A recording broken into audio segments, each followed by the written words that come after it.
Philosophie et docteur en histoire. Il est directeur de recherche au CNRS où il dirige l'équipe EGO-UMR Géographie Cité. Il enseigne donc l'histoire de la géographie à l'université Paris 1 et l'histoire de la culture du paysage à l'École normale supérieure du paysage de Versailles.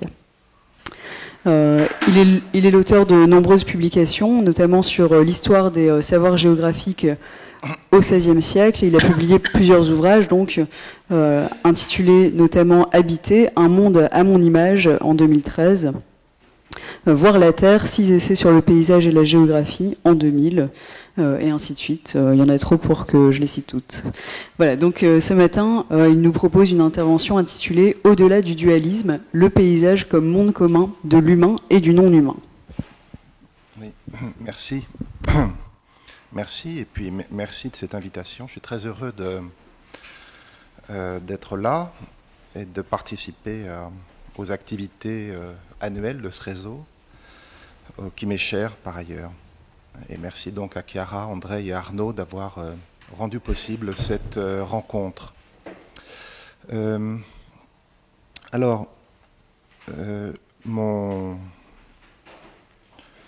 Mon objectif, un de mes objectifs dans les propos que je vais vous présenter est d'essayer de plaider en faveur de l'idée selon laquelle le paysage est un problème philosophique intéressant. Et de manière générale. Et qu'il correspond à un enjeu actuel de la pensée considérable dans la perspective des réflexions, des questions qui nous rassemblent aujourd'hui, c'est-à-dire la question de manière générale des relations entre humains et non humains pour utiliser finalement une formule qui peut être discutée. Je ne parle pas assez fort, je le sais. Je le sais. Alors,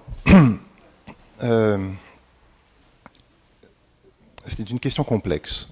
Et je vais me permettre simplement de parcourir aujourd'hui un certain nombre de propositions philosophiques, culturelles, à propos du paysage, en sollicitant d'une part l'histoire de la philosophie, d'autre part l'anthropologie, et un certain nombre d'autres domaines dans lesquels la question du paysage a été posée dans la perspective donc, qui nous rassemble aujourd'hui.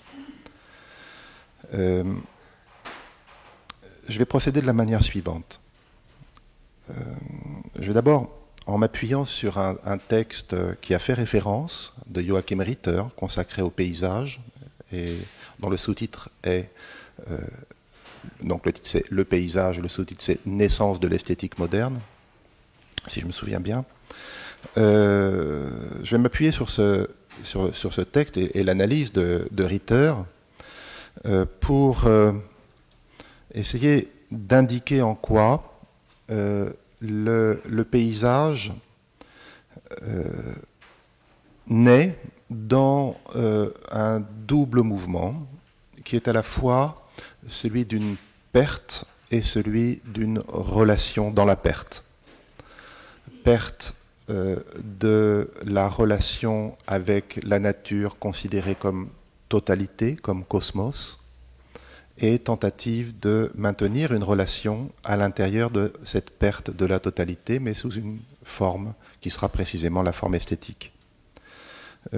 Cette proposition de Ritter sur laquelle je vais revenir m'intéresse dans la mesure où elle permet de dresser une sorte de cadre problématique qui accompagne au fond qui accompagne un certain nombre de réflexions sur le paysage dans la pensée contemporaine, notamment dans l'histoire de l'art contemporain. Et ensuite, j'essaierai de vous présenter deux façons. Alors, j'ai un souci pédagogique. Il y a université d'été. Je ne suis pas sûr que la littérature sur le paysage et l'histoire du paysage soit parfaitement maîtrisée par tout le monde. Donc, il y a une dimension pédagogique dans mon propos. Donc je présenterai deux conceptions très actives dans dans les analyses consacrées au paysage que l'on trouve d'une part dans l'histoire de l'art contemporain et d'autre part dans, on va dire, les sciences sociales, qui sont deux conceptions qui m'intéressent justement parce que ce sont des conceptions qui sont au fond explicitement dualistes, naturalistes, pour utiliser le vocabulaire de Philippe Descola sur lequel je reviendrai. Et puis, ensuite, donc, et de manière tout à fait exploratoire, j'essaierai de suivre 3 tentatives actuelles qui sont destinées à essayer de penser le paysage ou un paysage au-delà du dualisme. Des tentatives dans la philosophie, des tentatives dans ce qu'on peut appeler l'écologie, pour faire vite, et des tentatives du côté de l'anthropologie. Voilà. Et j'espère ainsi pouvoir contribuer à la réflexion collective sur votre sujet. Alors, Ritter d'abord, comment nous permet-il de poser le problème?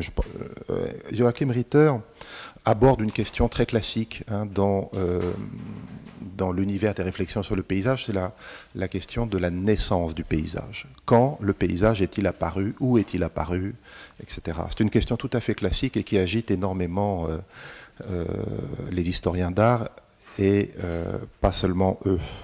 On connaît par exemple le texte classique de Burckhardt, qui fait naître au fond d'une certaine manière la modernité culturelle chez Pétrarque, et précisément dans l'événement de l'ascension du mont Ventoux par Pétrarque, où il voit la naissance à la fois de la modernité et du paysage, comme s'il y avait un lien entre l'apparition du paysage ou d'une relation paysagère à la nature et une sorte de prise de distance et d'une esthétisation de cette relation qu'on appellera paysage.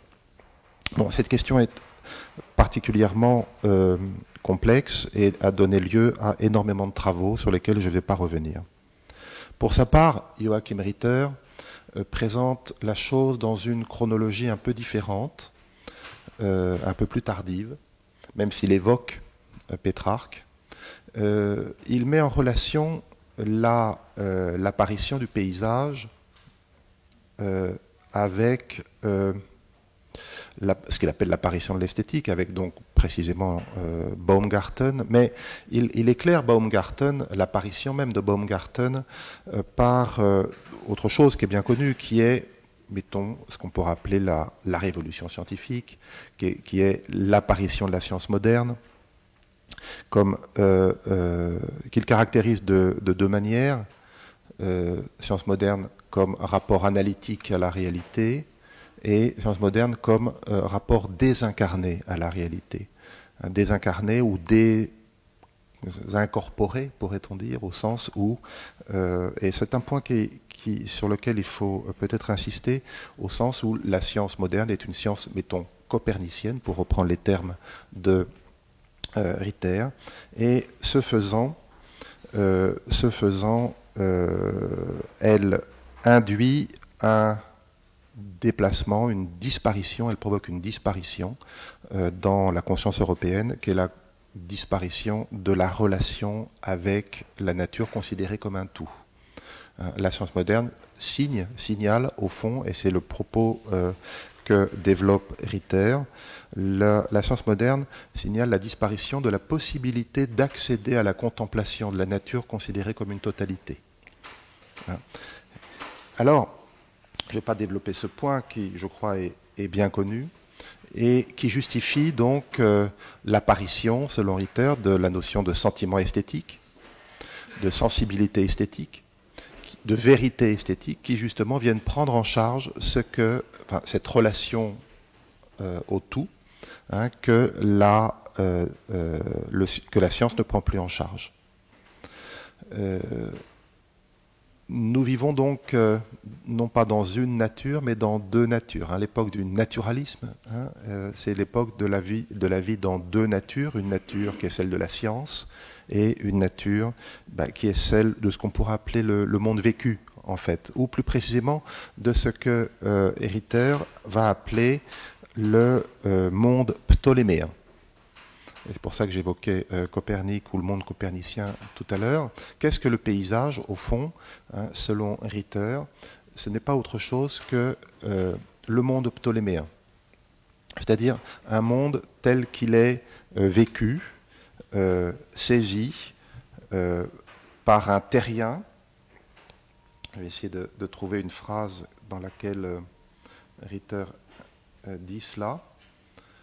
Un monde ptoléméen donc qui se caractérise donc par la richesse des apparences, hein, par la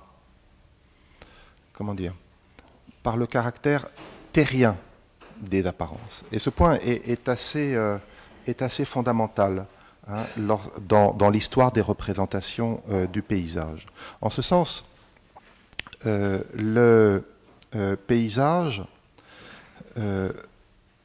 doit être compris, donc à la fois, comme je l'indiquais, comme la conséquence d'une rupture ou d'une séparation, monde de la science, hein, monde vécu. Ritter se situe explicitement dans un héritage, on va dire, husserlien, pour faire vite. Séparation donc, mais d'autre part, comme un effort de réconciliation dans la séparation même. Le paysage serait donc cette figure ou cette possibilité de la réconciliation avec le monde comme cosmos à une époque où la théorie n'est plus possible, où la contemplation, ou la théoria n'est plus possible. Réconciliation, mais sur le mode de la sensibilité. Réconciliation sur le mode de l'esthétique. C'est cette dualité, si vous voulez, qui fait du paysage, en vérité, pour Ritter, un objet bien plus que simplement esthétique. Cet objet esthétique est en même temps un objet métaphysique, au sens où c'est l'esthétique qui va prendre en charge un certain nombre de questions concernant la possibilité de la relation de l'humain au tout, à la nature comme totalité. Hein, c'est l'esthétique qui va prendre cette question en charge. C'est le paysage, plus précisément, qui va prendre cette question en charge. Voilà. Alors, bon, on pourrait discuter de cette lecture, de cette interprétation, ça a été fait. Elle est explicitement, s'appuie explicitement sur une histoire de la philosophie. Elle n'est pas dénuée de fondement, hein, du point de vue de l'histoire des sciences, et elle signale une chose, en tout cas, qui pourrait rendre possible un autre exposé en l'occurrence, hein, une autre approche de ce qu'on pourrait appeler la modernité culturelle. C'est que, je reviens à cette histoire de monde ptoléméen. Pendant très longtemps, je prends l'exemple de la géographie, pendant très longtemps, c'est-à-dire bien après la disparition de Copernic, hein, les géographes, qui connaissaient parfaitement Copernic, se sont réclamés de Ptolémée, en indiquant très explicitement qu'ils n'avaient pas besoin de Copernic pour faire de la géographie. Ils n'avaient pas besoin d'être coperniciens pour faire de la géographie, parce que leur objet, précisément, hein, était de type ptoléméen. Bon, ça veut dire quoi? Moi, je ne vais pas rentrer dans ce développement. Ça veut dire que ce qu'on appelle sciences modernes ne doit pas être pris de manière, en bloc et de manière uniforme. Hein, et qu'il faudrait pouvoir penser l'existence. Il faudrait pouvoir penser l'existence de styles de rationalité ou de sciences différents à l'intérieur même de la modernité, hein, dont la géographie, l'histoire naturelle pourraient être par exemple des exemplaires. Mais je n'entre pas dans cette question. Voilà, donc je reviens à mon propos. Le paysage comme figure d'une tentative de réconciliation avec la nature comme totalité à l'intérieur même de la séparation, à l'intérieur même de la dualité, hein, à l'intérieur même du naturalisme. Voilà la situation. Et cette situation qu'on pourrait dire métaphysique, elle est particulièrement présente dans, je dirais, les conceptions contemporaines les plus courantes du paysage, dans le domaine de la philosophie et de l'histoire, mettons des sciences sociales. À tel point qu'on peut considérer le paysage comme finalement une certaine expression du naturalisme et au sens de Descola et du dualisme moderne. Par exemple, je prends deux exemples donc, comme je vous l'indiquais. Une conception très répandue aujourd'hui désigne le paysage comme un regard ou un ensemble de regards et un ensemble de représentations. Le paysage n'existerait pas de manière objective. Il n'existerait pas de manière en soi. Il n'existerait pas comme une réalité distincte. Il devrait être compris comme une projection directe et indirecte de l'humain sur le monde extérieur. Cette conception est très répandue aujourd'hui dans les conceptions, dans les lectures, dans les théories qu'on développe sur le paysage, dans les discours qu'on développe sur le paysage. Elle s'appuie sur un dispositif qui m'intéresse. Un dispositif qui est désigné par l'historien d'art d'origine roumaine, Victor Stoichita, comme le dispositif de la fenêtre. Il y aurait un rapport entre l'apparition du paysage et l'apparition du tableau, d'une part, dit-il, dans son ouvrage qui s'intitule L'invention du tableau, justement, mais l'invention du tableau étant elle-même mise en relation avec l'invention du paysage. Autrement dit, il y aurait une relation entre le paysage et le cadre, et le cadrage, c'est-à-dire avec la mise en place et la mise en œuvre d'un dispositif de clôture. D'un dispositif de clôture qui est en même temps la mise en place d'un dispositif ou d'une dialectique entre l'intérieur et l'extérieur. Qu'est-ce que le paysage serait une manière de capter l'extérieur pour le faire venir à l'intérieur et de renvoyer à l'extérieur depuis un intérieur. On connaît bien toute cette dialectique qui est très présente dans l'histoire de la peinture et aussi, bien entendu, dans l'histoire du cinéma. Nous sommes là dans une dialectique qui est au fond et dans un dispositif qui est celui de la distinction entre le sujet et l'objet, qui est celui de la représentation. Il y a beaucoup de travaux qui ont développé cela, je n'y reviens pas. Mais ce qui signifie qu'il n'y a pas de paysage sans cadrage. Il n'y a pas de paysage sans format de paysage et sans formatage des regards. Nous verrons ensuite ce que cela peut signifier pour un certain nombre de penseurs contemporains. À cette première caractérisation du paysage comme représentation et regard, s'en ajoute une seconde qui est développée en particulier qui a été développée par un philosophe français qui a eu pas mal de succès à ce sujet, qui est Alain Roger, et qui a développé la notion d'artialisation, en faisant une distinction mettons, significative entre la notion de pays et la notion de paysage. Il n'y a pas de paysage, indépendamment d'une opération qu'il appelle artialisation, qui est une opération artistique, si vous voulez. Une opération artistique dont le modèle premier était d'ailleurs, à ses yeux, la peinture. Le paysage est d'abord un mot de peintre, dit-on. Ce qui veut dire que la relation que nous entretenons avec ce que nous appelons paysage est une relation qui est toujours médiatisée, médiatisée justement par un ensemble d'opérations de mise en art de la réalité, que ce soit in visu ou in situ, pour reprendre les expressions de Alain Roger, donc dans le cadre de l'élaboration d'une représentation visuelle, que ce soit dans le domaine de la peinture, de la photographie ou du cinéma désormais. Ce qui veut dire que nous pourrions très bien suivre l'histoire des cultures ou des sensibilités paysagères principalement en relation avec l'histoire des arts visuels, et aujourd'hui de ce qu'on appellerait de manière plus générale avec l'histoire des cultures visuelles. La conséquence de tout cela, c'est que, et Alain Roger est cohérent avec cela, c'est qu'il faut distinguer très nettement le paysage et la nature ou l'environnement naturel. Il n'y a pas, à proprement parler, il n'y a pas stricto sensu de paysage naturel. Le paysage est une élaboration symbolique, une construction humaine qui va s'incarner dans des objets figuratifs, dans des discours, dans des dispositifs de perception.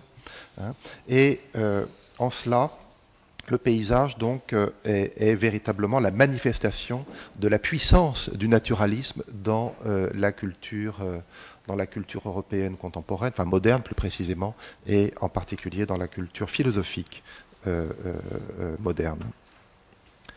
On trouve et je passe à mon deuxième exemple, on trouve un dispositif conceptuel équivalent, naturaliste et dualiste, dans le domaine des sciences sociales, avec un discours un peu différent, cela dit.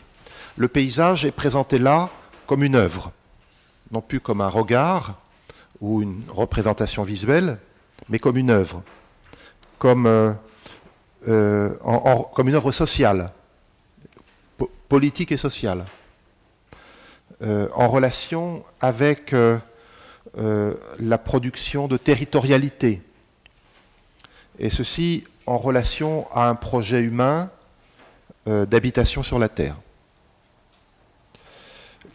Le paysage, et on lit cela, bien entendu, dans la géographie humaine, mais aussi en histoire, mais aussi en sociologie, voilà, un peu partout, dans les sciences sociales. Le paysage est présenté, ou l'histoire du paysage est présentée comme l'histoire de la transformation de la nature par les sociétés humaines. La nature ici, entendue comme ensemble de matériaux, comme matière. Il y a effectivement une substantialité du paysage, ce qui fait que cette conception-là, présente dans les sciences sociales, est distincte de celle que j'évoquais auparavant, qui réduit le paysage à une simple perception ou construction intellectuelle. Il y a une substantialité du paysage, il y a une histoire matérielle, technique, sociale, politique du paysage, ce que signale d'ailleurs le mot même de paysage, selon certains commentateurs, qui renvoie à l'idée de la fabrication d'entités territoriales. On a effectivement également affaire à un formatage, mais d'un genre différent, puisqu'il s'agit finalement de faire entrer les espaces et les temps de la nature, les échelles spatio-temporelles de la nature, dans un espace-temps qui est celui de l'histoire humaine, ce qui conduit un certain nombre de commentateurs importants, je pense en particulier à un historien et théoricien du paysage qui est américain, qui s'appelle John Brinkerhoff Jackson, qui est une grande référence contemporaine sur cette question-là, qui conduit donc ces commentateurs à présenter le paysage comme ce qu'ils appellent une réalité synthétique. Réalité synthétique au sens où il s'agit de faire entrer, comme je le disais, on verra comment cette formule se renverse tout à l'heure, de faire entrer l'espace et le temps naturel à l'intérieur d'un espace et d'un temps humain qu'on appelle précisément l'histoire. Cela dit, on reste dans un dispositif conceptuel qui sépare l'idée et la matière, qui sépare le sujet et l'objet, l'homme et la nature, si vous, le plan et le programme, si vous voulez, et la nature comme matériau sur lequel on intervient. Il y a une métaphore qui a été largement utilisée pour finalement exprimer cette conception dualiste du paysage et d'une certaine manière optimiste sur le paysage comme projet historique. C'est la métaphore de l'écriture. Le paysage, ce serait la terre écrite, une géographie.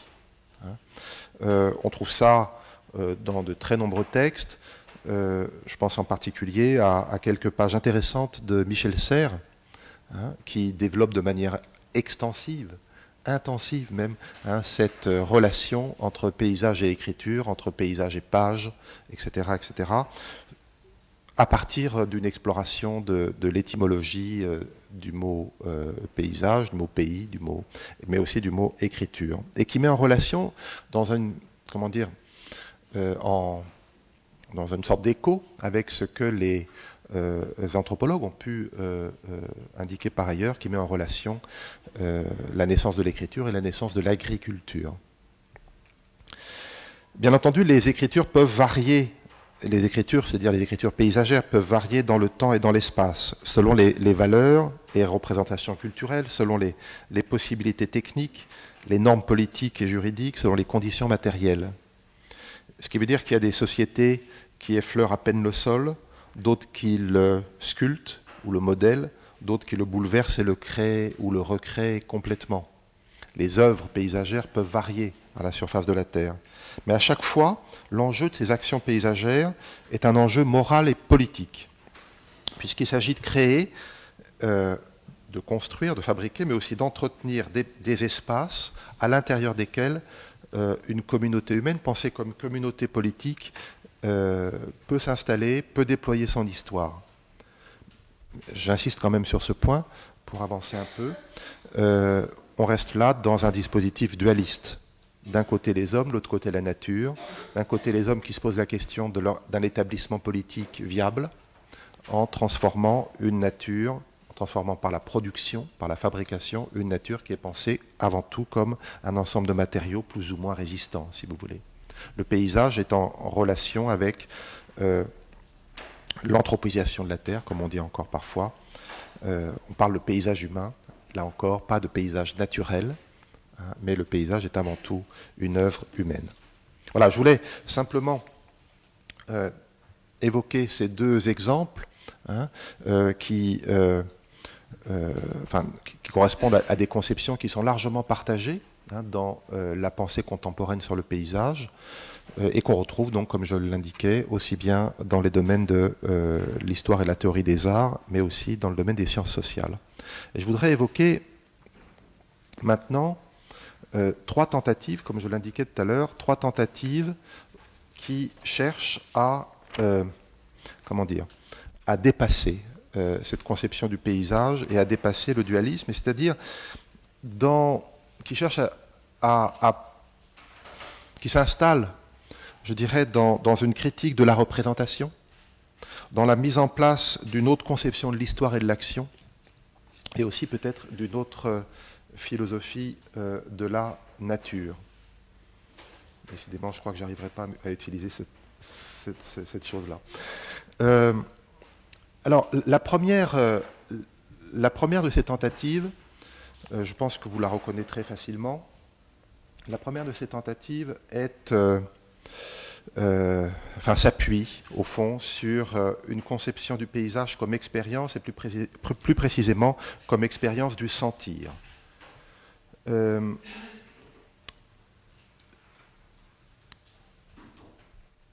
Bien entendu, vous connaissez les pages d'Erwin Strauss, les pages que Erwin Strauss a consacrées à la distinction entre le sentir et le percevoir.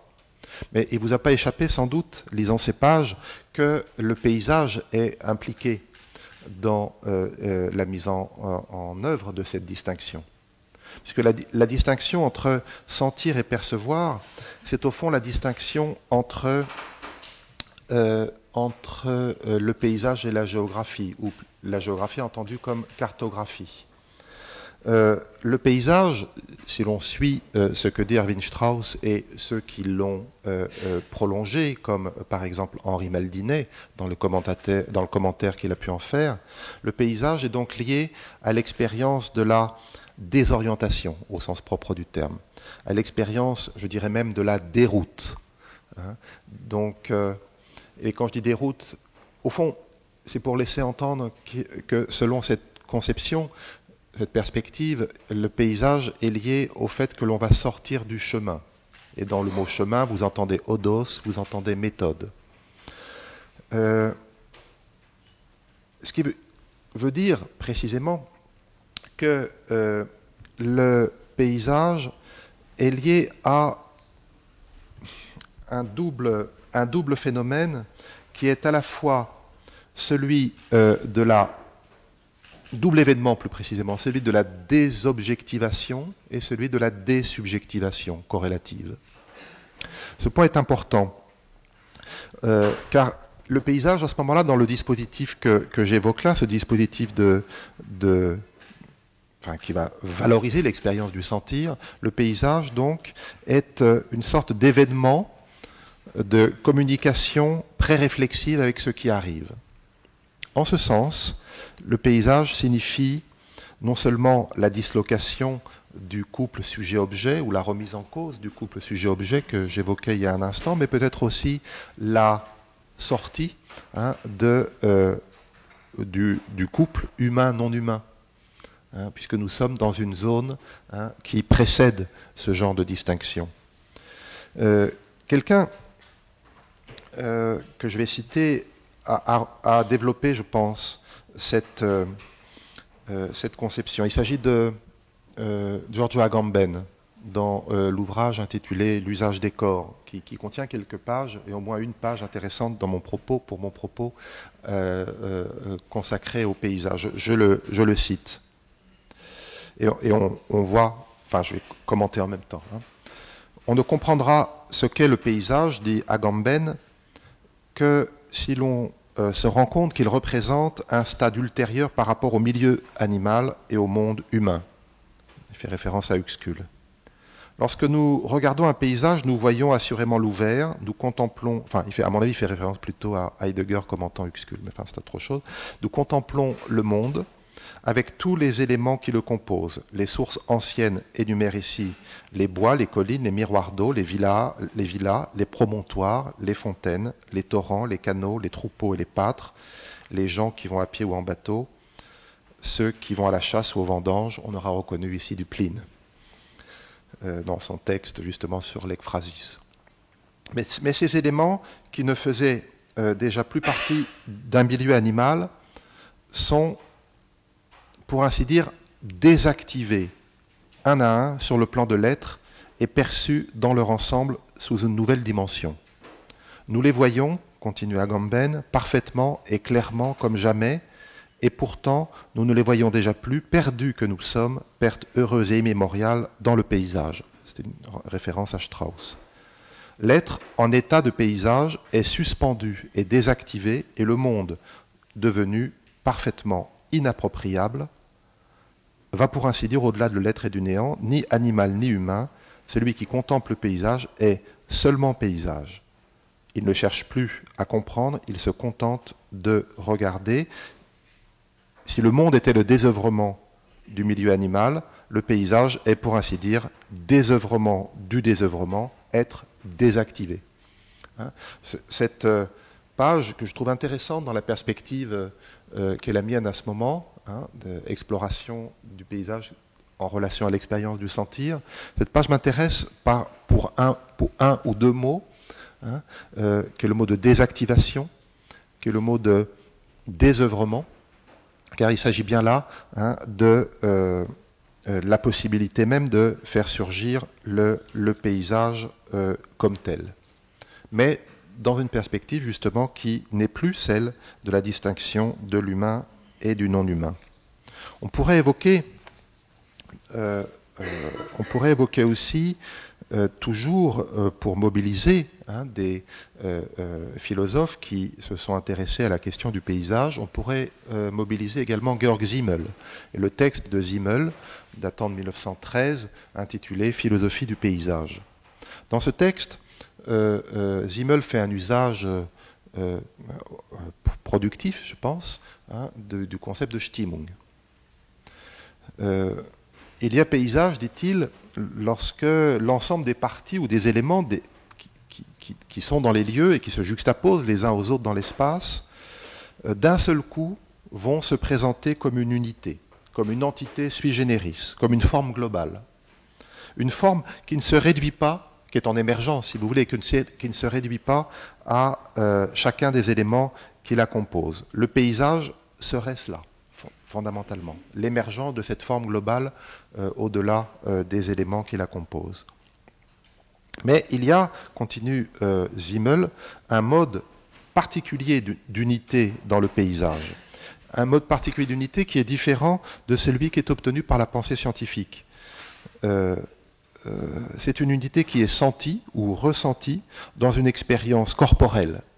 Corporelle, c'est-à-dire à la fois physique et mentale. Cette unité n'est pas localisable à proprement parler. Ce n'est pas un objet, ce n'est pas une forme qui serait assignable et véritablement formulable dans un langage. Elle est à la fois partout dans les objets qui composent le paysage et nulle part en particulier. Pour évoquer cette unité du paysage qui est si particulière et si difficile à saisir, on pourrait convoquer un philosophe et sociologue français qui s'appelle Pierre Sansot, qui, justement, dans les pages qu'il consacre à ce qu'il appelle l'affection paysagère, va utiliser un terme qui est beaucoup travaillé, comme vous le savez sans doute aujourd'hui, ou un concept qui est le concept d'ambiance ou d'atmosphère.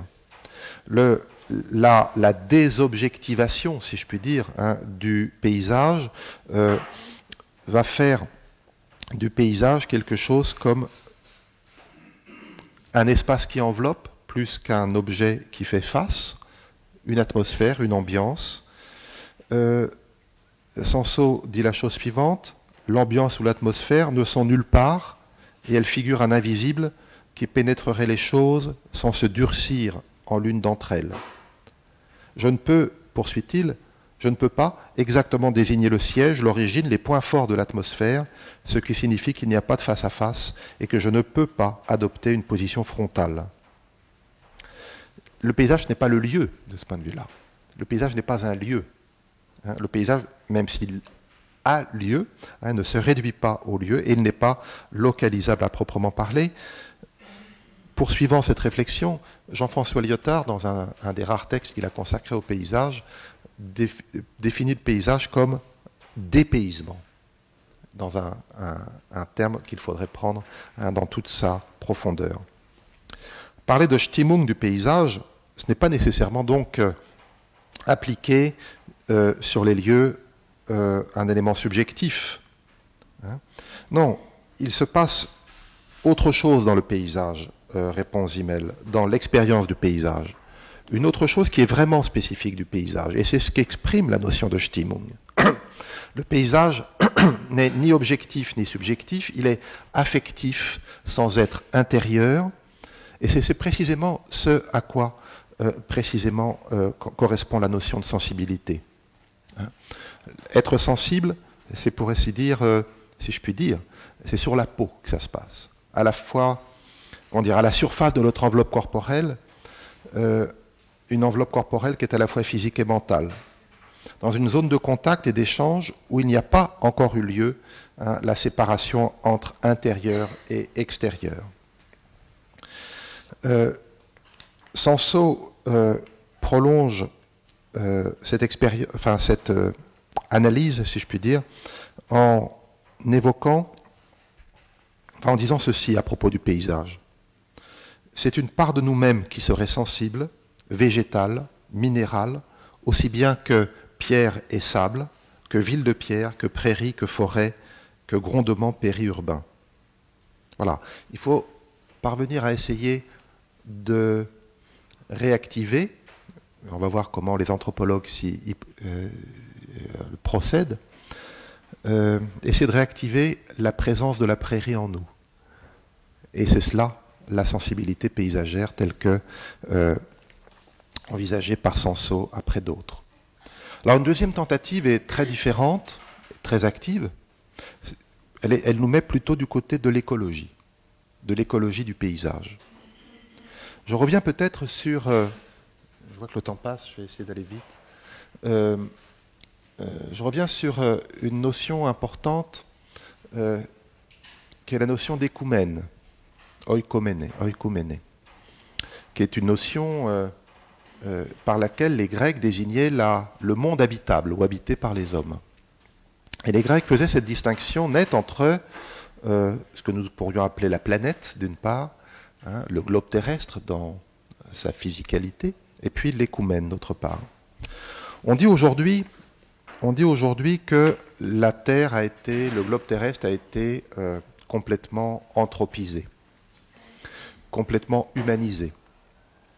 Il n'est pas sûr que ce soit vrai. Et la distinction entre écoumène et planète reste pertinente, semble-t-il, dans la perspective que je vais explorer maintenant. Mais plutôt que d'utiliser ou de renvoyer à un texte, d'écologue, je me contenterai de lire cette observation ou cette description de Julien Gracq, le romancier français, et géographe d'ailleurs, lorsqu'il arrive dans le nord de l'Europe. Voici ce qu'il dit. Ce qui frappe d'abord dans le paysage de Suède et de Norvège, c'est le roc, la cuirasse géologique de la presqu'île, le bouclier scandinave, partout présent.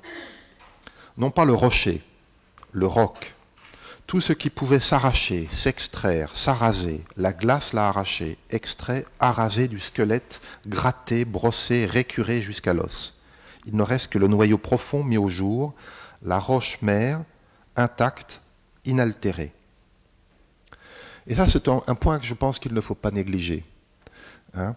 C'est que, certes, les humains, les sociétés humaines, je renvoie à ce que j'évoquais tout à l'heure, produisent et pratiquent leur monde et leur paysage, produisent leur histoire en aménageant leurs espaces. Mais en même temps, ils ont un sol ou, comme le disait Lévinas, une base. Ce sont des êtres terrestres, terriens même, au sens donc où on peut penser légitimement l'existence de ce qu'on pourrait appeler un répondant ontologique, hein, non humain, hein, au fond, résidant sous les opérations d'anthropisation.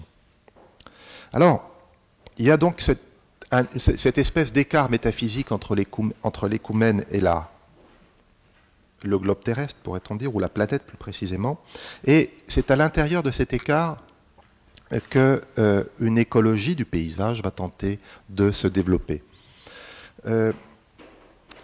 Voilà, je vais donc vous épargner un développement sur la notion de système paysager et la question des morphodynamismes. Je me contenterai de la chose suivante, de l'idée suivante. Ce qui est présent dans cette conception, c'est que cette manière de réinsérer le paysage humain anthropisé à l'intérieur d'un cadre spatio-temporel plus vaste, se développant à une autre échelle, ce n'est pas nécessairement une manière de déshumaniser le paysage, hein, mais c'est une manière de faire entrer, hein, le monde humain à l'intérieur d'une spatio-temporalité, hein, qui est, pour ainsi dire, en émergence par rapport à l'espace-temps humain. Hein, c'est un point auquel on doit pouvoir être sensible. Autrement dit, les paysages, dans cette conception écologique, le paysage, l'espace et le temps du paysage ne peuvent pas être confondus avec l'espace-temps humain, avec l'histoire humaine, avec la géographie humaine. Et il faut pouvoir réinvestir, réinsérer donc des échelles d'espace et de temps à l'intérieur du monde humain. Alors, je n'ai pas le temps, malheureusement, de le développer, parce que j'aimerais présenter rapidement la troisième tentative, mais pensons à ces notions comme la notion de catastrophe, ou à ces notions comme celle d'effacement, d'usure, tout simplement. Hein. Et nous verrons là que le temps humain, celui de l'histoire paysagère, hein, l'histoire des paysages, hein, est au fond généralement bordé, hein, par un espace-temps qui ne l'est pas, mais à l'intérieur duquel il s'insère. Bon, je ne vais pas développer ce point. Et je vais surtout, pour finir, essayer d'évoquer rapidement les propositions de ce qui est à proposition dans l'anthropologie, d'une anthropologie au-delà de l'humain. Hein, je reprends cette expression qui peut paraître paradoxale à l'anthropologue canadien Alfredo Kohn. Hein. Qu'est-ce que ça veut dire une anthropologie au-delà de l'humain? Ça paraît surprenant. Le point de départ de la réflexion des anthropologues, alors il y en a plusieurs aujourd'hui qui travaillent dans le même sens, et tous ces gens sont, je le rappelle, je le signale, un peu dans l'héritage des réflexions de Philippe Descola. Le point de départ et le point d'accroche de toutes ces réflexions, c'est la question du sens, la question de la sémiotique, ou la possibilité d'une sémiotique qui ne soit pas arrimée au langage humain. Est-il possible de trouver qu'un sens existe indépendamment de la symbolique humaine? Est-il possible de poser les perspectives, de suivre les perspectives d'une sémiotique élargie, d'un sens présent dans le monde, quoique de manière non uniforme, hein, mais de manière différenciée, dans la nature, si vous voulez, un sens d'avant le langage humain et fonctionnant de manière différente? On connaît, hein, comme il y a une tradition philosophique ou poétique.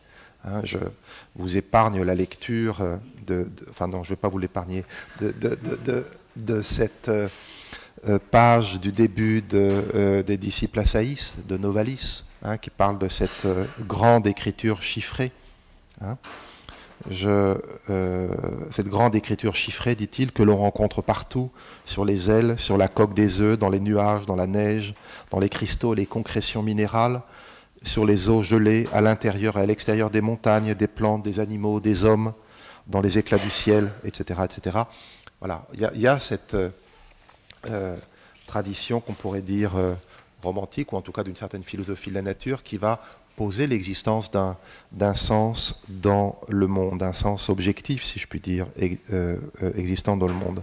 Aujourd'hui, la psychologie, par exemple, va non pas reprendre directement ce terme, mais va explorer les possibilités, les zones d'existence d'un sens dont les humains ne sont pas les producteurs. Par exemple, vous connaissez sans doute le concept d'affordance, hein, qui est utilisé, enfin mis en œuvre et par le psychologue James Gibson, qui est largement utilisé par les anthropologues auxquels je voudrais faire allusion.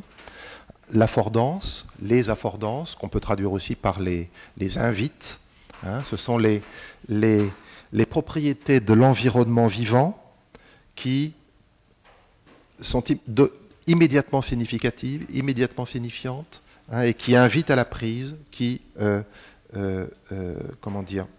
permettent la prise humaine.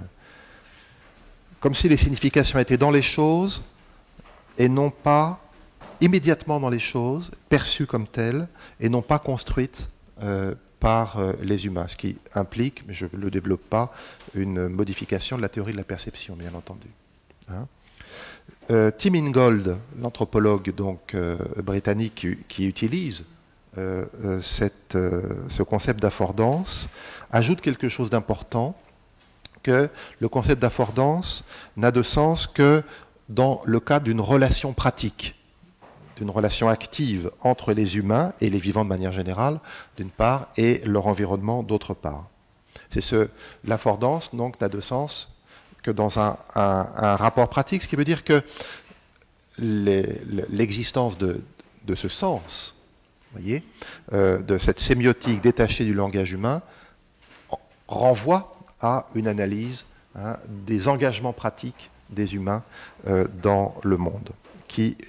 Ce rapport pratique est véritablement le lieu de la possibilité, la condition de possibilité de ce qu'on peut appeler un monde commun entre les humains et le monde.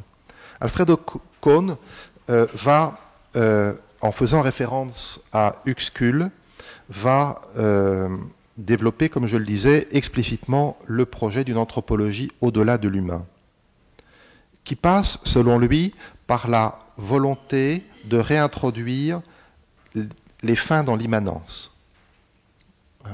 Il y a des fins immanentes dans le monde même. Et il parle très explicitement d'un réenchantement. Alors, je ne vais pas développer ce point, je me contente d'une chose. Vivre égale penser, ou penser égale vivre. C'est autour de ce thème-là que Kohn et un certain nombre d'anthropologues aujourd'hui vont développer leurs analyses. Il y a une pensée qui est engagée dans l'activité vitale elle-même, dans le vivant, qui interprète, qui catégorise, qui ordonne le réel, son réel, qui définit ce que Kohn appelle des sortes, c'est-à-dire des catégories plus ou moins générales, et qui, en tant que tel, je parle du vivant, peut être appelé un soi, un self, voire même une personne. Il y a donc une pensée du chien, une pensée du jaguar, ou plutôt des pensées dans les forêts, une pensée des forêts. C'est le titre de l'ouvrage de Kohn. Ça peut paraître très étonnant, cette idée d'une pensée non humaine, d'une pensée non symbolique, qui est l'affirmation, donc, de l'existence d'une pensée d'avant la séparation entre humain et non humain. Effectivement, tout ceci conduit à, et Kohn est tout à fait honnête sur ce point, à une réévaluation et une revisitation de ce qu'on appelle l'animisme. Mais bon, on ne va pas avoir le temps de le développer. Et je me contenterai pour finir d'évoquer les travaux contemporains d'un jeune philosophe qui s'appelle Baptiste Morisot, dans un ouvrage assez frappant intitulé « Les diplomates ». C'est parce que je veux évoquer le concept de diplomatie par rapport à la question qui est la nôtre.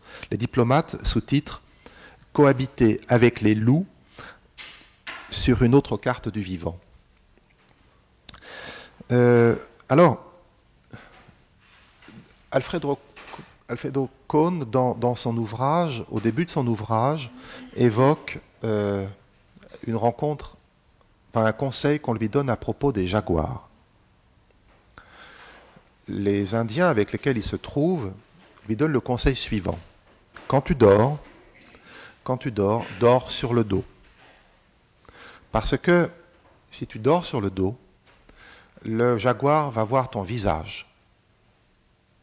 Et le jaguar ne te prendra pas pour une proie. Tu ne seras pas un gibier. Tu vas organiser une sorte de face-à-face avec le jaguar. Si tu dors sur le ventre, tu as de fortes chances d'être mangé. Baptiste Morisot part à la recherche des loups. Et il raconte cette expérience. Et il décrit surtout ceci. C'est qu'au bout de quelques jours, alors qu'il est en train de pister, de rechercher une meute de loups qu'il ne voit pas, il se rencontre en se levant un matin, il a dormi au bord d'une rivière, il se rend compte qu'en fait c'était lui qui était pisté par les loups. Que les loups le regardaient, que les loups le suivaient, que les loups négociaient avec lui. Et alors, on voit bien de quoi il s'agit. Il s'agit de la symétrie des regards, il s'agit de la réversibilité possible, de penser la réversibilité possible des intentionnalités. Morisot va plus loin encore, puisqu'il va évoquer, il utilise même le terme non seulement de parenté, mais de fraternité, pour essayer de penser quoi ? La possibilité d'une transposition entre le monde des loups et le monde humain. Mais qu'est-ce que le monde humain, ajoute-t-il, pour une meute de loups ? Ce n'est jamais qu'une meute plus importante. Qu'est-ce que ça veut dire ? Et je terminerai là-dessus. Pour ce qui concerne le paysage, ça veut dire que notre désert est la demeure des autres. Cela veut dire qu'il faut s'habituer à penser le paysage autrement que comme un décor des activités humaines, comme un spectacle esthétique, mais qu'il faut plutôt apprendre à le penser. Je poursuis la réflexion de Morisot, bien sûr. Il faut s'habituer à le penser comme un milieu plein de signes, comme un milieu plein de traces, comme un milieu qui est rempli d'interprétations successives et qui s'enchaînent. Baptiste Morisot parle de vie emmêlée. Et c'est bien de cela qu'il s'agit, de ce milieu plein de vie emmêlée. Le pistage, évoqué, qui est le point de départ de la réflexion de Morisot, qui renvoie à une attitude particulière dans la relation que nous entretenons avec le paysage et la nature. Le pistage renvoie à quoi? Il renvoie non seulement à ce que Morisot appelle la communauté écologique, la possibilité d'entrer dans une communauté écologique, mais il renvoie précisément à une diplomatie particulière. Il rappelle que le mot diplomate renvoie à la notion de pliure, pliage. Le diplomate est celui qui se plie en deux. Et c'est celui qui assure la liaison entre des univers hétérogènes dont il assume et reconnaît l'hétérogénéité. Il ne s'agit pas d'être dans la fusion, mais il s'agit d'organiser la coexistence des hétérogénéités, ce qui n'est pas autre chose que la cohabitation, au bout du compte. Voilà, je vais m'arrêter là, parce que je suis trop long, et je m'excuse d'avoir été trop long.